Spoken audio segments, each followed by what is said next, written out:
माणसाशी माणसासारखं वागावं, एका माणसाने दुसऱ्या माणसाशी माणसासारखं वागावं. पुढचं मी आता करत नाही वक्तव्य.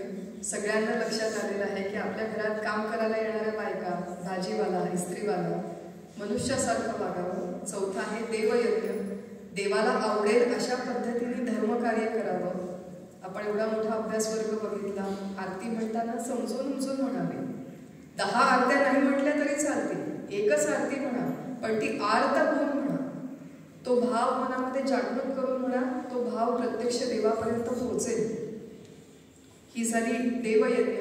धर्मकार्यामध्ये कुठल्या तरी सहभाग असावा, योगदान असावं आपलं. आणि शेवटी आहे अध्यात्म कर्म. आणि अध्यात्म कर्म म्हणजे सगळ्यात महत्त्वाचं कर्म हा जो ब्रह्मयज्ञ आहे. हा ब्रह्मयज्ञ म्हणजे मी कोण आहे हे जाणून घ्यावं. देवयज्ञामध्ये देव कोण आहे हे जाणून घ्यावं, ब्रह्मयज्ञामध्ये मी कोण आहे हे जाणून घ्यावं. अशा पद्धतीने मी कोण आहे हे जाणून घेणं हा यज्ञाचा भाग आहे. आपल्या दैनंदिन जीवनाचा हा भाग असावा. रमण महर्षींनी एक फार सुंदर वाक्य म्हटलं आहे. The biggest service you can render to the world is know yourself, realise who you are. संपूर्ण विश्वामध्ये तुम्हाला संपूर्ण समाजाची सेवा जर खरंच करायची असेल तर मी कोण आहे हे आधी जाणून घ्या. देव कोण आहे हे जाणून घ्या, मी कोण आहे हे जाणून घ्या, देवाचं आणि माझं नातं जाणून घ्या. आणि हे ऐक्य जेव्हा आपण प्रत्यक्ष समजावून घेऊ आणि अनुभवू, त्याच्यामध्ये आपल्या मानवी जीवनाची परिपूर्ण कृतार्थता आहे.